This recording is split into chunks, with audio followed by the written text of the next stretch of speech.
Bonjour à chacun et chacune et bienvenue au sanctuaire Notre-Dame-du-Cap. Nous poursuivons cette 12e édition du Festival de l'Assomption qui nous fait prier Dieu avec Marie. Pour cheminer avec notre thème de cette année, Vivre autrement, nous entendrons Marie-Josée Rioux, co-responsable de la communauté du désert. Sa prédication aura pour thème Encore plus solidaire.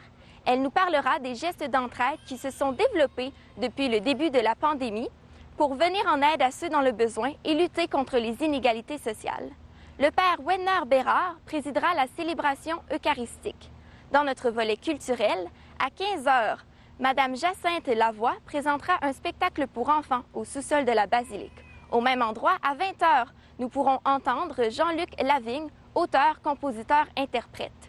Toutes nos activités seront tenues en respect des mesures sanitaires en vigueur. Nous vous souhaitons de passer une journée qui vous ressourcera et fera du bien à votre âme. Vous êtes tous les bienvenus. Bon festival!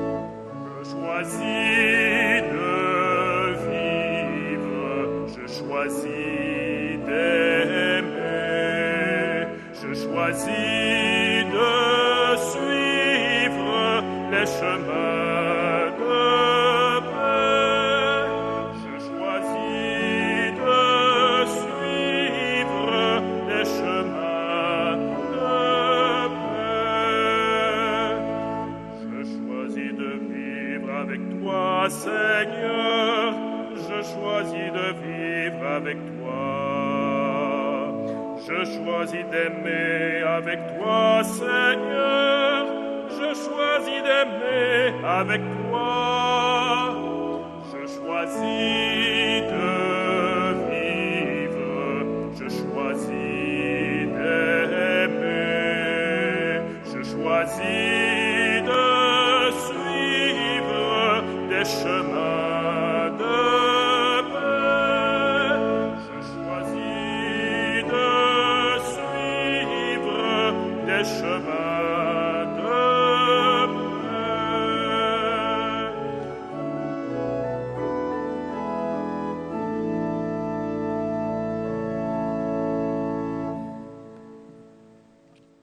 Bonjour à chacun et à chacune.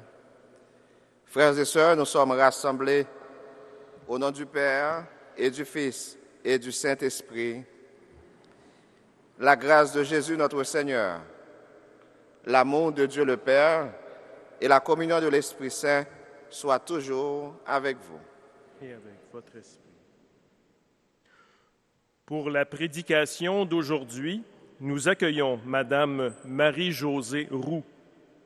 Originaire de Princeville, elle vit actuellement à Victoriaville. À la suite d'études à l'Université du Québec à Trois-Rivières, elle a obtenu un baccalauréat en psychoéducation. Elle est mère de 5 enfants et heureuse grand-mère de 5 petits-enfants. Depuis 10 ans, elle est responsable de la communauté du désert, fondée le 5 août 1971 par l'abbé Gérard Marier.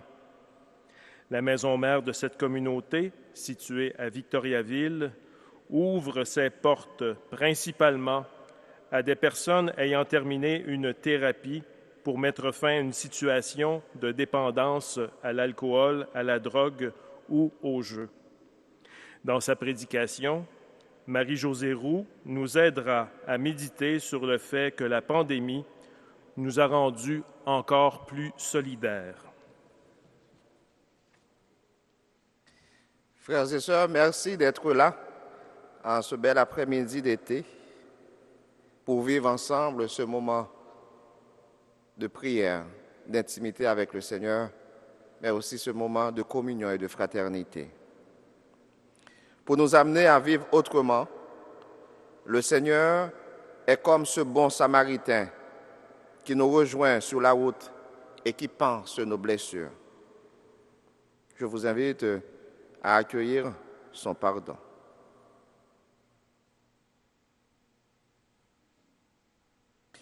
Seigneur Jésus, tu t'es fait solidaire de notre condition humaine, excepté le péché.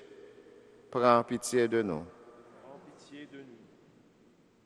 Ô Christ, tu t'es fait solidaire de notre condition humaine et tu es pour nous modèle de fraternité, de partage et de soutien mutuel. Prends pitié de nous. Seigneur, tu nous appelles à être le prochain de nos frères et de nos sœurs et à combattre les injustices. Prends pitié de nous. Que Dieu, dont l'amour est tout-puissant, nous fasse miséricorde, qu'il nous pardonne nos péchés et qu'il nous conduise à la vie éternelle. Amen. Prions le Seigneur. Dieu de miséricorde, tu es toujours proche de nous et tu veilles sur chacun et chacune de tes enfants. Avec ton soutien, la pandémie de COVID-19 nous a rendus plus solidaires. Accorde-nous par ta grâce de devenir sensibles aux besoins de nos frères, aux besoins de nos sœurs, surtout les plus pauvres. Ainsi, nous pourrons te glorifier par notre vie. Te prions ainsi par Jésus-Christ, ton Fils, notre frère, lui qui vit, qui règne, qui commande avec toi et l'Esprit Saint, et il est Dieu pour les siècles des siècles.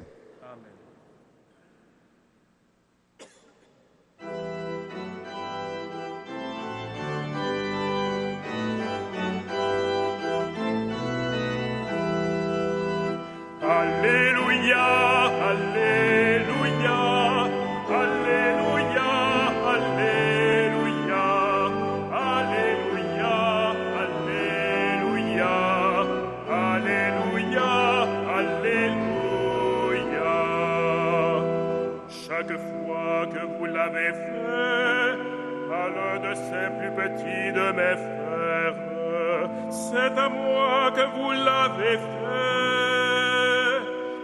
Alléluia, Alléluia, Alléluia, Alléluia, Alléluia, Alléluia, Alléluia, Alléluia.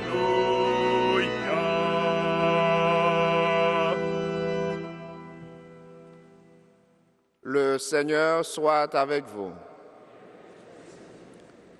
Évangile de Jésus-Christ selon saint Luc.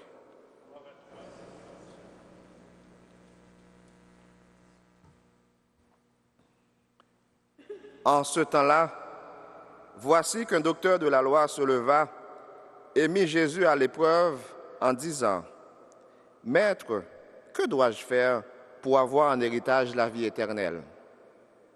Jésus lui demanda : « Dans la loi, qu'y a-t-il d'écrit ? Et comment lis-tu ? » L'autre répondit : « Tu aimeras le Seigneur ton Dieu de tout ton cœur, de toute ton âme, de toute ta force et de toute ton intelligence, et ton prochain comme toi-même. » Jésus lui dit : « Tu as répondu correctement. Fais ainsi et tu vivras. » Mais lui, voulant se justifier, il dit à Jésus : « Et qui est mon prochain ?» Jésus reprit la parole. Un homme descendait de Jérusalem à Jéricho, et il tomba sur des bandits. Ceux-ci, après l'avoir dépouillé et roué de coups, s'en allèrent, le laissant à moitié mort. Par hasard, un prêtre descendait par ce chemin. Il le vit, et il passa de l'autre côté. De même, un lévite arriva à cet endroit, il le vit et passa de l'autre côté. Mais un Samaritain qui était en route arriva près de lui, il le vit et fut saisi de compassion. Il s'approcha et pansa ses blessures en y versant de l'huile et du vin. Puis il le chargea sur sa propre monture, le conduisit dans une auberge et prit soin de lui. Le lendemain, il sortit 2 pièces d'argent et les donna à l'aubergiste en lui disant, « Prends soin de lui. Tout ce que tu auras dépensé en plus, je te le rendrai quand je repasserai. » Lequel des 3, à ton avis, a été le prochain de l'homme tombé aux mains des bandits? Le docteur de la loi répondit, « Celui qui a fait preuve de pitié envers lui. » Jésus lui dit, « Va, et toi aussi, fais de même. »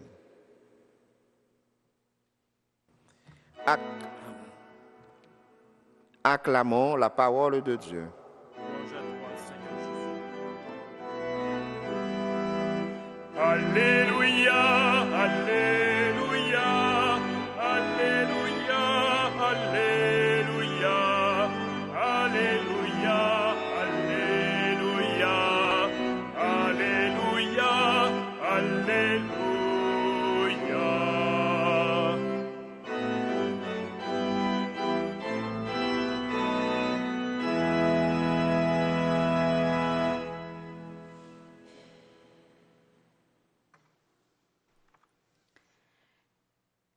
En ce temps-là, un docteur de la loi se leva et mit Jésus à l'épreuve. Comment? Par des questions. Mon récit à moi pourrait commencer ainsi. En ce temps-ci, une pandémie se leva et mit notre mode de vie, nos habitudes de consommation, de voyage et de société à l'épreuve. Mais pour tous, on peut dire que l'épreuve fut surtout du point de vue du vivre ensemble. Cette épreuve, pour plusieurs d'entre nous, a commencé par des questions. La question s'est posée rapidement, pourquoi? Pourquoi, dans les premiers temps et jusqu'à aujourd'hui encore, alors qu'on voit poindre la menace du nouveau variant Delta, plus virulent encore que tous les autres, la question demeure. Pourquoi? Pour le biologiste Boukhar Diouf, la question obtient une réponse du genre biologique. Nous sommes des parasites sur la Terre, notre hôte. Nous menaçons sa survie. Elle se défend et nous envoie ce fléau pour nous avertir de la protéger, d'en prendre soin. Pour les historiens et les paléontologues, il y a une autre explication. De tout temps, depuis les commencements du monde, il y a eu des épidémies, des fléaux qui ont menacé la survie de l'espèce. Après la grippe espagnole, la peste, la tuberculose, voici le fléau de notre époque. Pour d'autres, il y aura d'autres formes de réponse. La question « pourquoi ?» en un seul mot apporte une réponse du type origine, cause ou explication. À la question posée à Jésus « Pourquoi cet homme est-il aveugle ?» dans l'épisode de la guérison de l'aveugle de naissance, on cherchait à savoir l'origine du handicap. Était-ce à cause de son péché ou de celui de ses parents? Jésus offre une réponse étonnante. Il répond à une autre question, toute proche de la première. Pourquoi? En 2 mots, Pourquoi? Ni lui ni ses parents ne sont à l'origine de ce handicap, mais c'est pour que les œuvres de Dieu se manifestent en lui. En d'autres mots, Jésus ne s'attarde pas du tout sur l'origine du handicap. Il ne la connaît que trop bien. Il s'attarde sur l'opportunité qu'elle représente de manifester la gloire de Dieu par lui ce jour-là. Alors nous, chrétiens, quand dans notre vie des événements nous paralysent, nous handicapent, nous scient, comme dit la publicité, nous nous attardons sur le pourquoi. Pourquoi moi? Pourquoi pas lui? Pourquoi la pandémie? Pourquoi j'ai perdu mon travail? Pourquoi j'ai dit cette bêtise? Pourquoi je n'ai pas vu les signes avant-coureurs? Ces questions mènent trop souvent à la culpabilité, la mienne ou celle des autres. La réponse de Jésus dans l'épisode de l'aveugle de naissance nous enseigne à moins chercher d'où vient l'infirmité ou la maladie, et dans le cas qui nous occupe, la pandémie, qu'à se demander à quoi elle peut servir.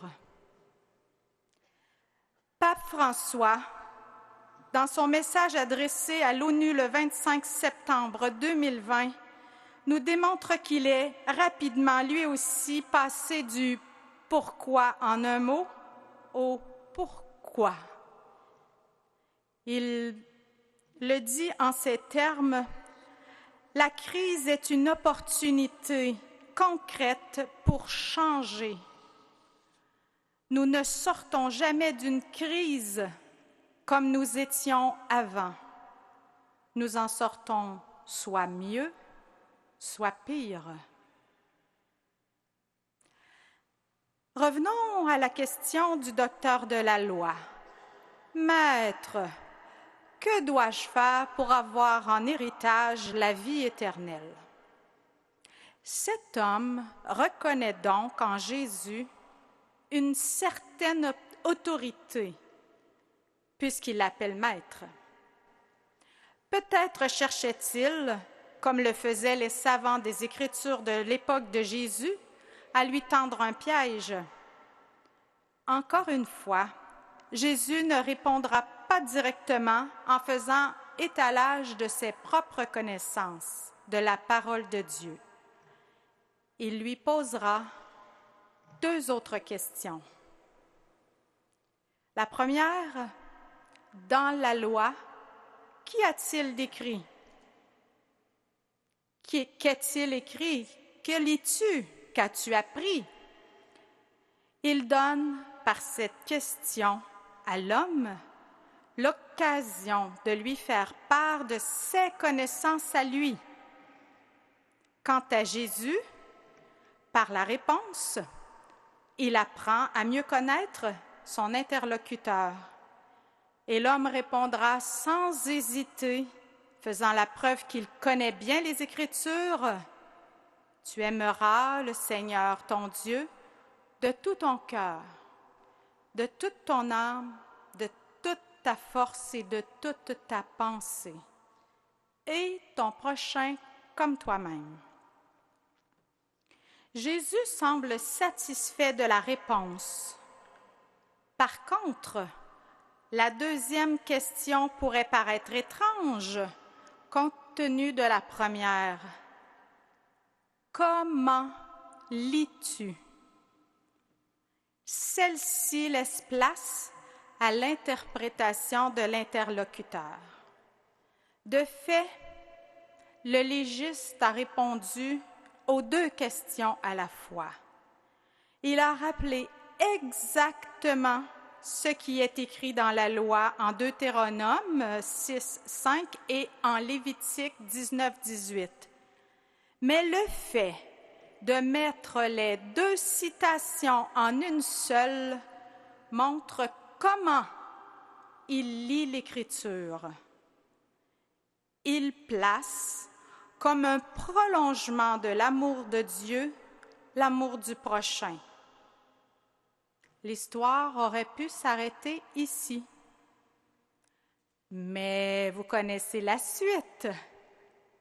L'homme, voulant montrer sa justice, demande à Jésus, « Et qui est mon prochain? » C'est comme s'il disait, « Voyez comme j'aime la loi, par mon souci de la comprendre parfaitement. » Et Jésus lui répond ce que vous savez. Le légiste avait appris que le prochain est son frère, son compatriote, un fils d'Israël. C'est ce que dit le Lévitique. Or, Jésus, par sa réponse, révolutionne cette conception.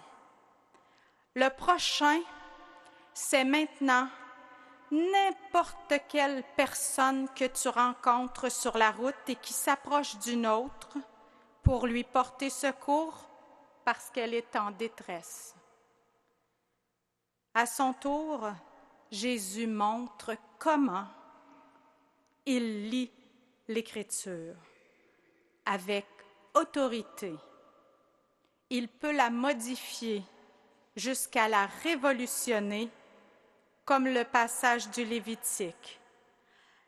L'amour du prochain n'est plus propre aux Israélites, comme il est écrit dans tout l'Ancien Testament. Un Samaritain peut l'assumer. Et mieux qu'un prêtre ou un lévite. Car autant ceux-ci passent loin de la victime, autant lui s'en approche. Tout au long de la pandémie, j'ai vu se lever des prochains un peu partout à travers le Québec, mais aussi à travers le monde. Des gens qui se sont préoccupés du sort des autres, des jeunes qui visitent leurs voisins âgés, qui font des courses pour eux, des inconnus jusque-là, des proches maintenant. J'ai vu des personnes rivaliser d'ingéniosité pour être présentes à leurs proches ou encore à des étrangers seuls et confinés. Je suis certaine que vous aussi, vous avez été émus par certains artistes qui donnaient des concerts gratuits en plein air aux abords des maisons des personnes âgées, par des coachs de sport qui sont allés animer des activités physiques dans des arrondissements de résidence pour personnes âgées, par des professeurs dévoués qui se sont préoccupés de la réussite scolaire des plus fragiles de leurs élèves. Un cuisinier a continué à nourrir les personnes de la résidence qu'il dessert avec son épouse au grand cœur, faute de personnel.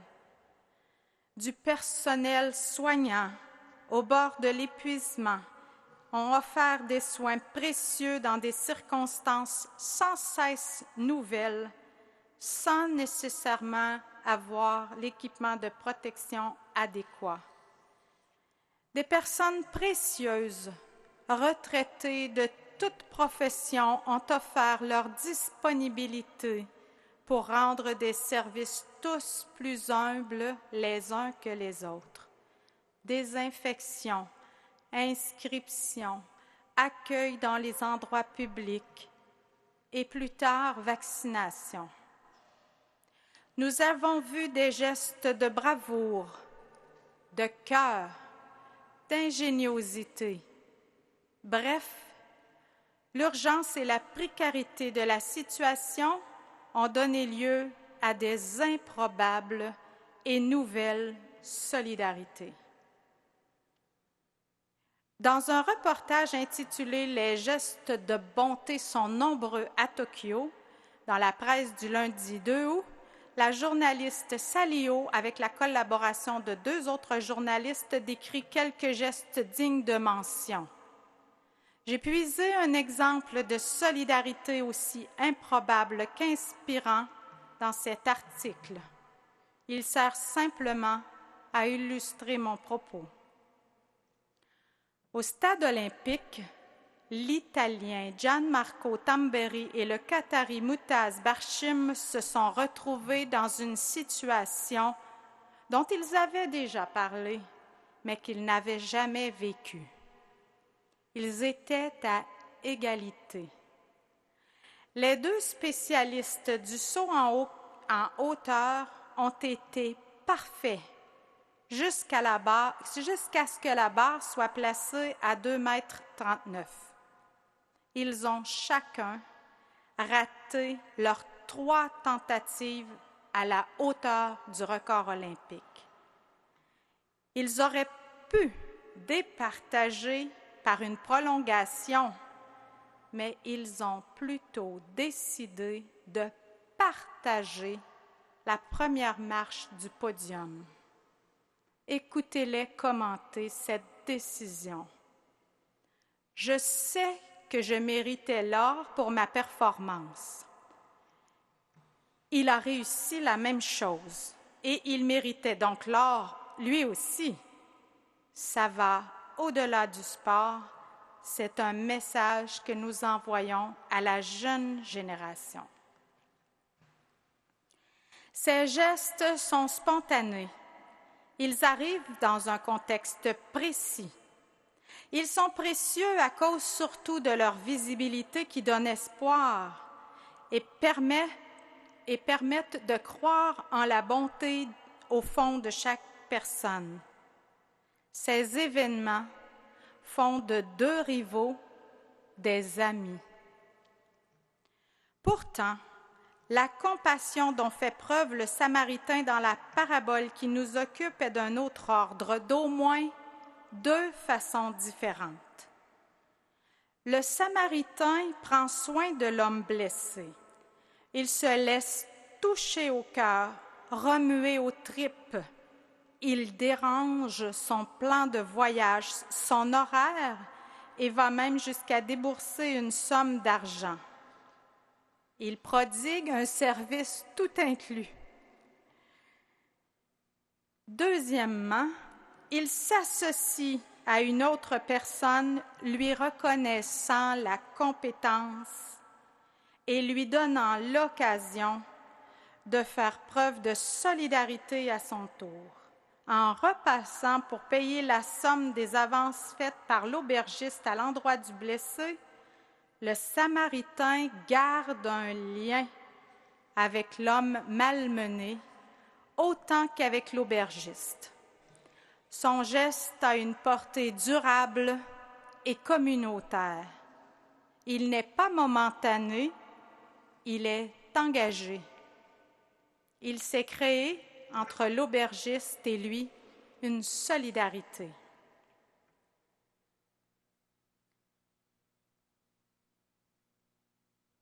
Dans ma première considération, ému de compassion, le Samaritain se laisse toucher.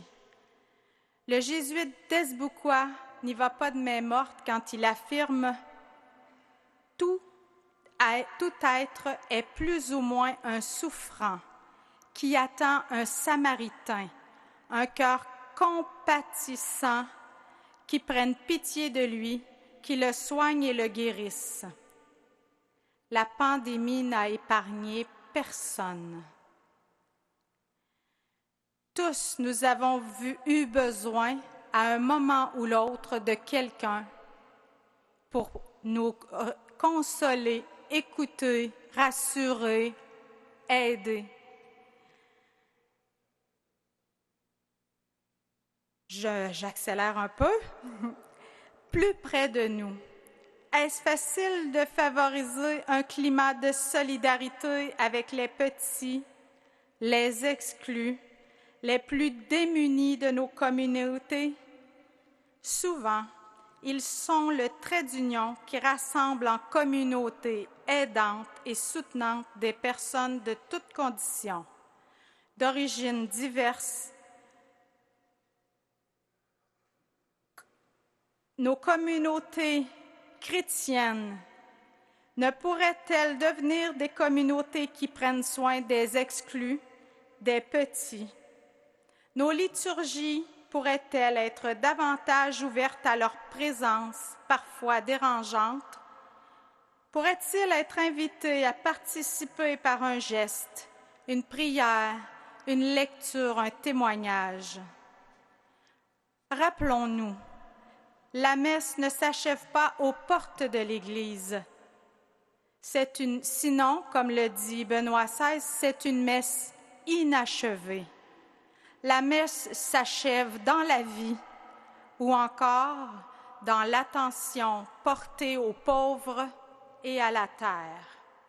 Voilà pourquoi, en terminant, je m'unis à l'abbé Bérard qui vous enverra en mission à la fin de la messe en faisant écho à la parole de Jésus.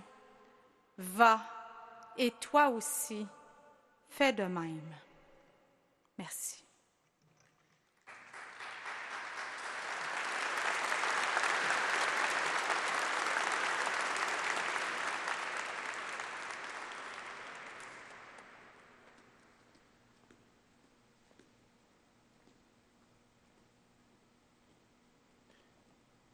Des personnes vont circuler au milieu de vous pour recueillir vos offrandes.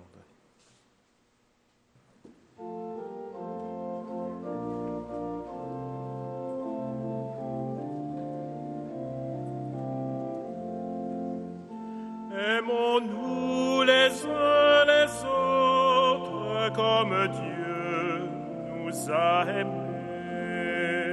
C'est Dieu qui le premier nous a aimés,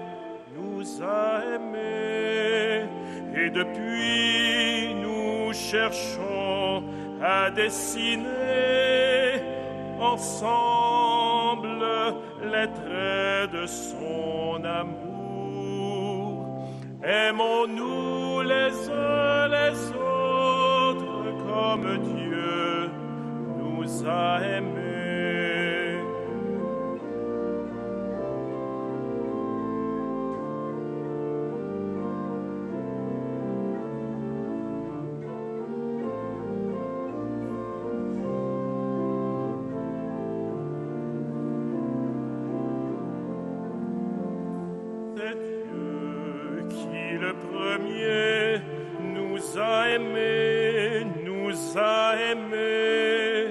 Et depuis nous tâchons de mieux aimer ensemble au nom de son amour.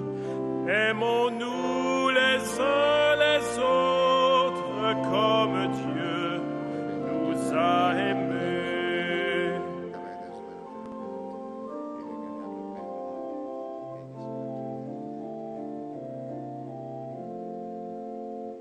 C'est Dieu qui le premier nous a aimés, et depuis nous marchons main dans la main, ensemble au pas de son amour. Aimons-nous les uns les autres comme Dieu nous a aimés.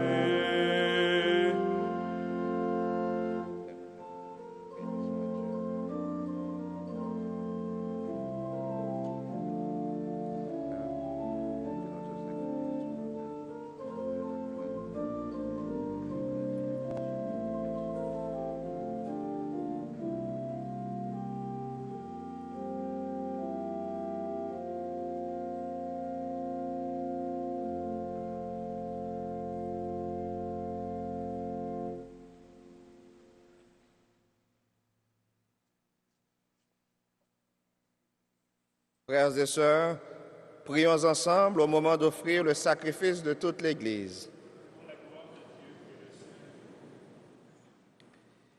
Seigneur, tu as donné ces présents à ton Église pour qu'elle puisse te les offrir. Daigne les accueillir favorablement, qu'ils deviennent par ta puissance le sacrement de notre salut. Par Jésus, le Christ, notre Seigneur. Le Seigneur soit avec vous. Élevons notre cœur. Rendons grâce au Seigneur notre Dieu. Vraiment, il est juste et il est bon de te rendre gloire, de t'offrir notre action de grâce, toujours et en tout lieu. À toi, Père très saint, Dieu éternel et tout-puissant. À toi, Créateur de tous les éléments du monde, Maître des temps et de l'histoire. C'est toi qui as formé l'homme et la femme à ton image et lui as soumis l'univers et ses merveilles. Tu lui as confié ta création pour qu'en admirant ton œuvre, il ne cesse de te rendre grâce par le Christ notre Seigneur. C'est toi que la terre et le ciel, avec les anges et les archanges, ne cessent d'acclamer en chantant.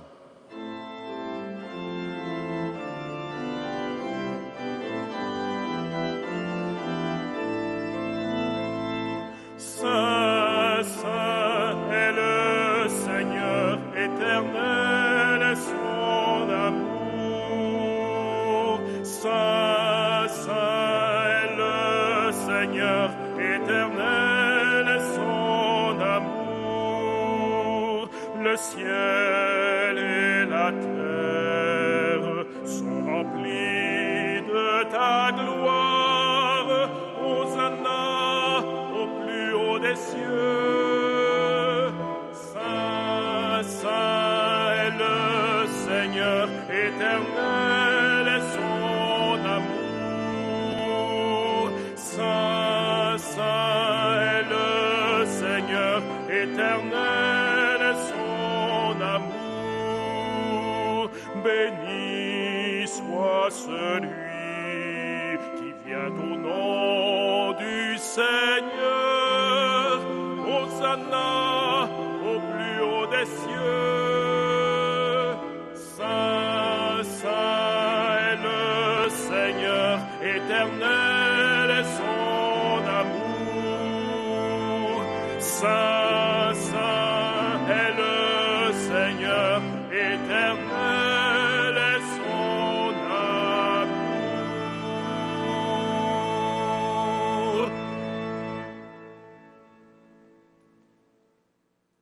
Toi qui es vraiment saint, toi qui es la source de toute sainteté, nous voici rassemblés devant toi et dans la communion de toute l'Église, en ce premier jour de la semaine, nous célébrons le jour où le Christ est ressuscité d'entre les morts. Par lui que tu as élevé à ta droite, Dieu notre Père, nous te prions. Sanctifie ces offrandes en répandant sur elles ton esprit, qu'elles deviennent pour nous le corps et le sang de Jésus le Christ, notre Seigneur. Au moment d'être livré, d'entrer librement dans sa passion, Jésus prit le pain, il rendit grâce, il le rompit, il le donna à ses disciples en disant, « Prenez et mangez-en tous, ceci est mon corps livré pour vous. »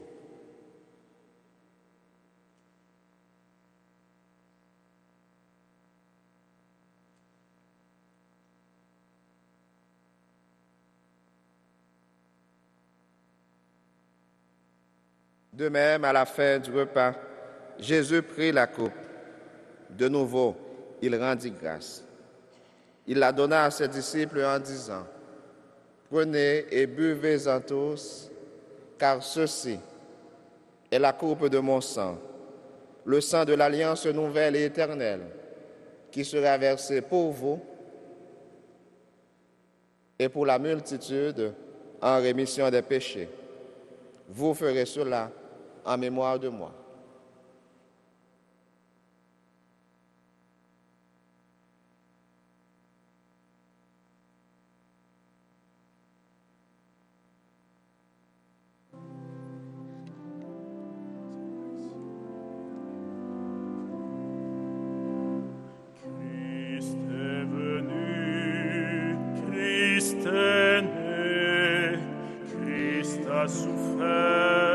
Christ est mort, Christ est ressuscité, Christ est vivant, Christ reviendra, Christ est là, Christ reviendra.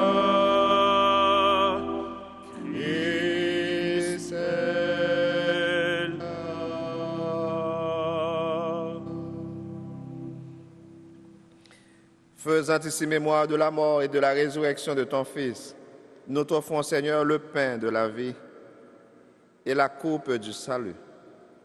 Et nous te rendons grâce, car tu nous as choisis pour servir en ta présence. Humblement, nous te demandons qu'en ayant part au corps et au sang du Christ, nous soyons rassemblés par l'Esprit Saint en un seul corps. Souviens-toi, Seigneur, de ton Église répandue à travers le monde. Fais-la grandir dans ta charité avec le pape François, notre administrateur diocésain Pierre-Olivier, avec tous ceux et celles qui ont la charge de ton peuple.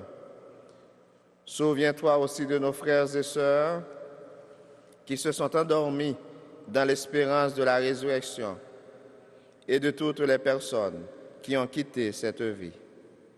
Particulièrement aujourd'hui, nous prions pour le repos de l'âme de Lucia Gagnon, de Léo Séguin, de Monsieur et Madame Conrad Levasseur, de Francine Pichette, de Félix et Claude Bérard. Reçois les Seigneurs dans ta lumière auprès de toi avec toutes les âmes du purgatoire. Sur nous tous, enfin, nous implorons ta bonté, nous implorons ta bénédiction, spécialement nous qui sommes présents à cette Eucharistie en ce moment, sur Edith Moléus, Romy Louis, sur Nicole Payer, Margaret Prophète, Yolène, Sœur Marie-Michel Fortuné, Altagrace Payen, nous implorons ta bonté. Sur les personnes malades dans nos familles, qui connaissent des moments de difficulté, nous implorons ta bonté. Sur les personnes qui célèbrent aujourd'hui un anniversaire de naissance ou un événement heureux dans leur vie, Seigneur, nous implorons ta bonté. Permets qu'avec la Vierge Marie, la bienheureuse Mère de Dieu, avec Saint Joseph son époux, avec les apôtres et les saints de tous les temps qui ont vécu dans ton amitié, nous ayons part à la vie éternelle et que nous chantions ta louange par Jésus-Christ, ton Fils bien-aimé. Par lui, avec lui et en lui, à toi, Dieu le Père Tout-Puissant, dans l'unité du Saint-Esprit, tout honneur et toute gloire pour les siècles des siècles.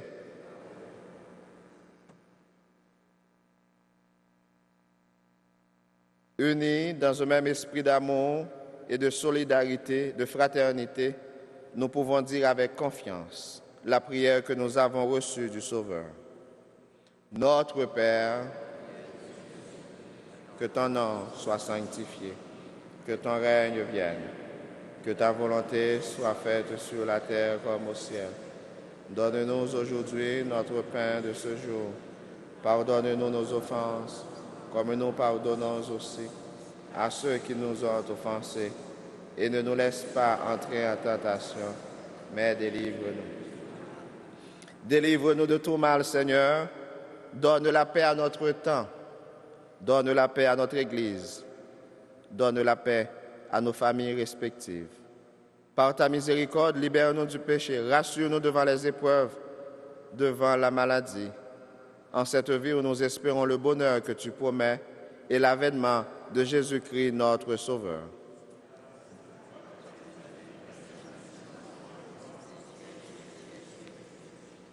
Seigneur Jésus-Christ, tu as dit à tes apôtres et tu nous dis à nous-mêmes aujourd'hui en ce moment, je vous laisse la paix, je vous donne ma paix. Ne regarde pas nos péchés, nos manquements, nos faiblesses, nos vulnérabilités, mais regarde plutôt notre foi. Regarde la foi de ton Église. Pour que ta volonté s'accomplisse, donne-lui toujours cette paix et conduis-la vers l'unité parfaite, toi qui règnes pour les siècles des siècles. Que la paix du Seigneur soit toujours avec vous.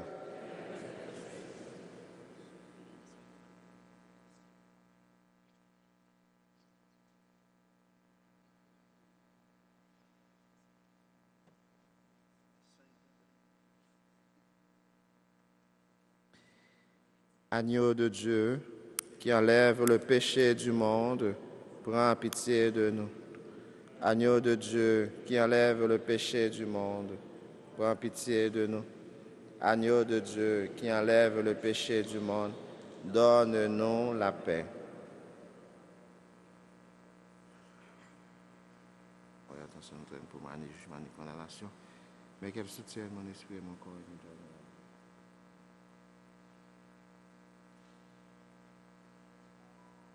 Frères et sœurs, le Seigneur nous invite à la solidarité. Heureux sommes-nous d'être les invités au repas du Seigneur. Voici l'agneau de Dieu qui enlève le péché du monde.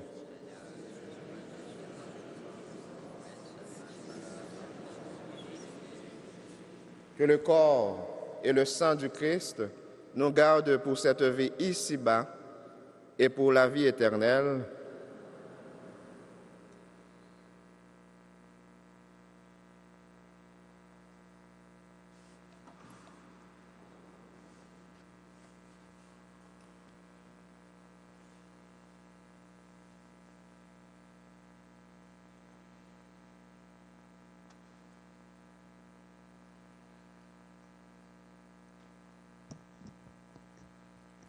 Veuillez vous asseoir, s'il vous plaît. Pour la communion, veuillez demeurer à votre place. Un ministre se rendra vous l'apporter. Quand le ministre approchera, vous n'aurez qu'à vous lever pour lui indiquer votre souhait de recevoir la communion. Veuillez alors porter votre masque, car le ministre sera tout près de vous. La communion se donne uniquement dans la main et en silence. Vous pourrez retirer votre masque pour consommer l'hostie une fois que le ministre se sera éloigné.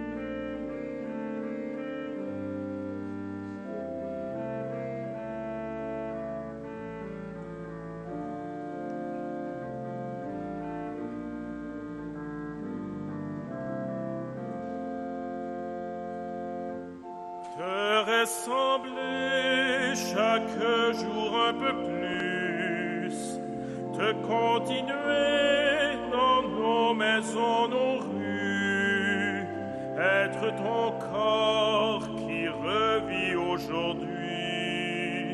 à chaque endroit où servent tes amis, devenir grand en se faisant petit, en s'abaissant pour mieux donner sa vie, en se penchant sur un malade ami, sur un enfant qui pleure dans la nuit, te ressembler jour un peu plus, de continuer dans nos maisons, nos rues, être ton corps qui revit aujourd'hui à chaque endroit où servent tes amis.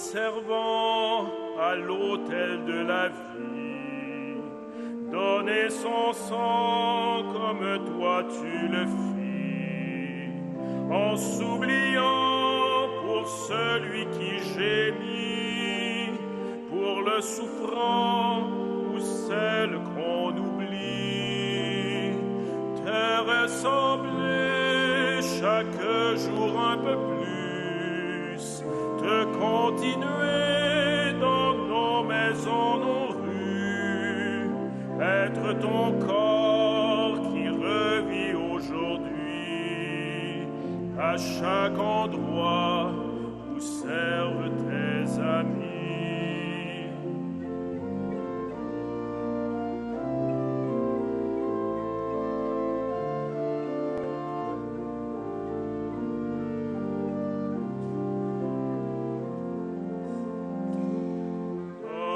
Son temps comme on donne le pain, en oubliant le geste de la main, en s'arrêtant à celui qui le tient, reconnaissant les traits de Dieu qui vient, te ressembler chaque jour un peu plus, de continuer dans nos maisons, nos rues, être ton corps qui revit aujourd'hui à chaque endroit où servent tes amis.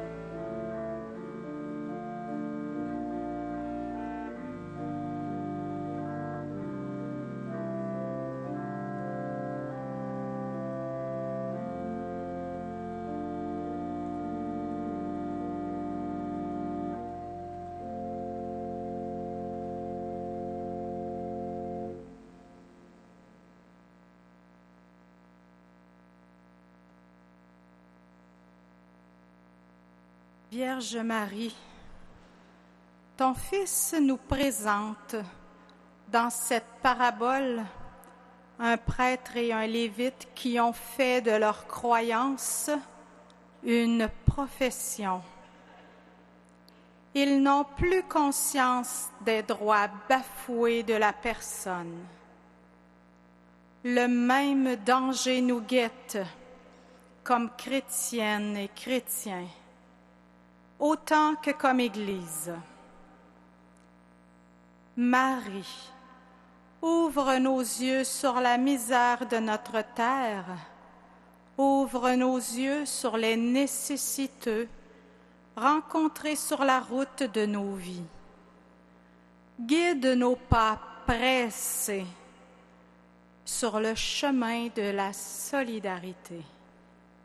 Qu'avec le cœur, nous nous laissions émouvoir par les blessés de notre entourage.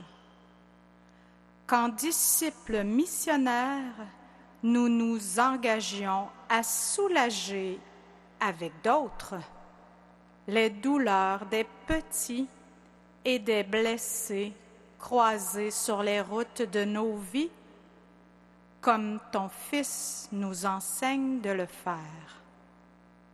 Amen.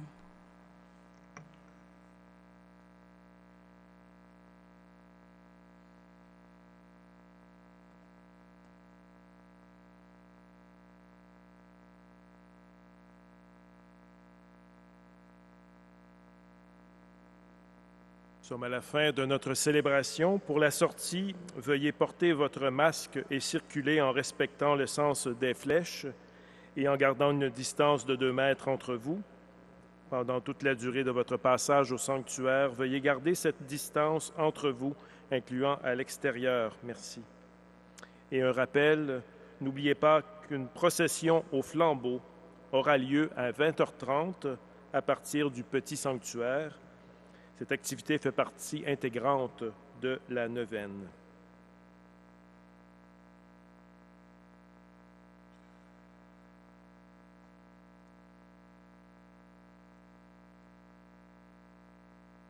Un merci spécial à Mme Marie-Josée Roux pour sa belle prédication.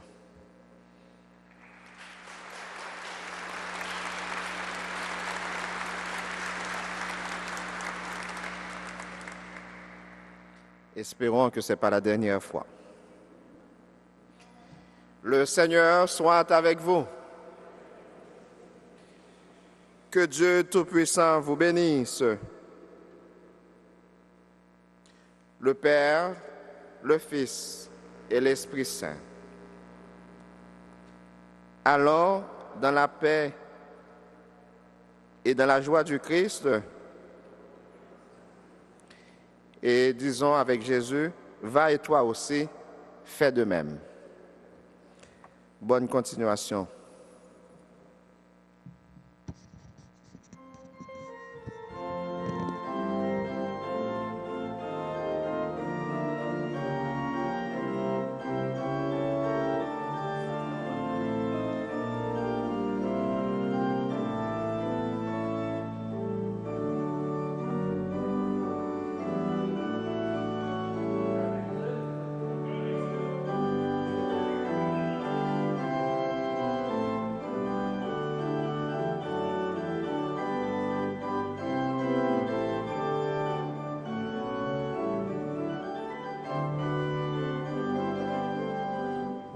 Cœur exulte de bonheur, mon esprit tressaille de joie, en Dieu mon sauveur.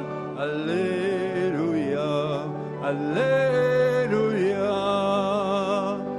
Son bras de gloire a chassé les puissants de leur trône. Lui qui élève dans la fête les humbles et qui renvoie les orgueilleux les mains vides. Saint,